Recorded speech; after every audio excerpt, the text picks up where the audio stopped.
A moralidade é simplesmente a atitude que adotamos em relação às pessoas de quem pessoalmente não gostamos. Oscar Wilde. Capítulo 1. A verdade incômoda. Alguns monstros não querem ser salvos.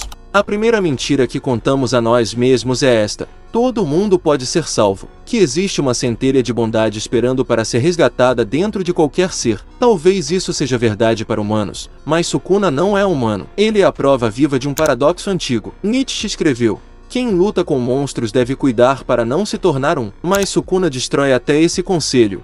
Porque ele não luta contra monstros, ele é o monstro que olha de volta e sorri. Ele não faz parte da nossa lógica de redenção. Sukuna é o lembrete brutal de que existem entidades, e às vezes partes de nós mesmos, que não foram criadas para serem curadas, mas para existirem em sua verdade mais crua.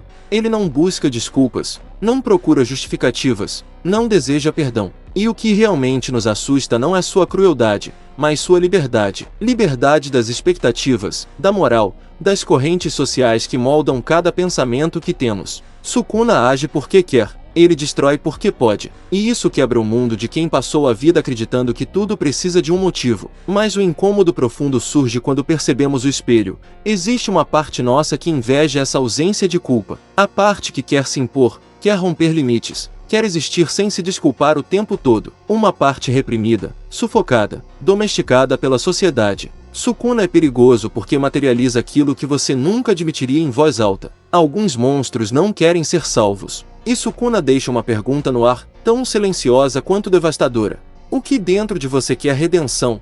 E o que deseja, secretamente, ser libertado?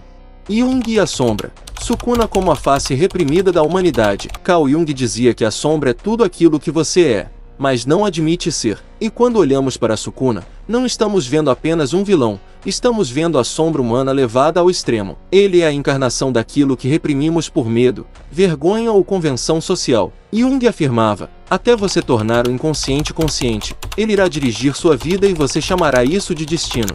Sukuna é o inconsciente que tomou forma. Ele não se esconde atrás de boas intenções, não usa a bondade como fachada. Ele mostra o que seríamos se abandonássemos os filtros, se deixássemos a sombra assumir o volante. E isso é desconfortável, porque a sombra não é apenas agressividade, é potencial, é impulso de afirmação, é força reprimida, é desejo de grandeza. A sombra carrega tudo o que fomos ensinados a esconder: ambição, ego, raiva, vontade de vencer. A sociedade tenta nos moldar para caber em caixas pequenas. Sukuna destrói essas caixas como quem destrói carne. Ele nos lembra que o lado obscuro não some só porque o ignoramos. Pelo contrário, quando reprimimos demais, ele cresce. Ele se fortalece na escuridão. Ele aprende a rugir enquanto você tenta silenciá-lo. Sukuna é o espelho que nos força a encarar. Você não é só luz.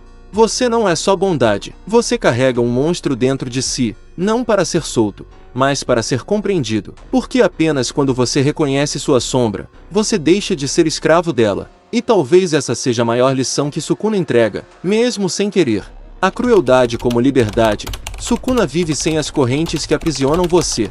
A palavra crueldade normalmente carrega um peso negativo, mas, em Sukuna, ela ganha outro significado: crueldade como forma de liberdade. Não uma liberdade moralmente correta, mas uma liberdade primitiva, instintiva, selvagem, a liberdade de um ser que não precisa pedir permissão para existir. Enquanto nós somos moldados desde cedo para agradar, obedecer, caber, Sukuna faz exatamente o contrário. Você já percebeu que a maior parte das suas ações diárias é guiada pelo medo? Medo do julgamento, medo de falhar, medo de parecer arrogante, medo de não ser suficiente. E o medo é uma forma silenciosa de prisão. Ele te impede de tentar, de se posicionar, de arriscar, de se expressar. Sukuna não conhece esse medo. Ele vive em uma espécie de estado puro do ser, onde nada externo o define. Ele não pertence a ninguém. Ele não deve nada a ninguém. E aqui está o ponto que dói. Nós invejamos isso. Não a violência, mas a liberdade.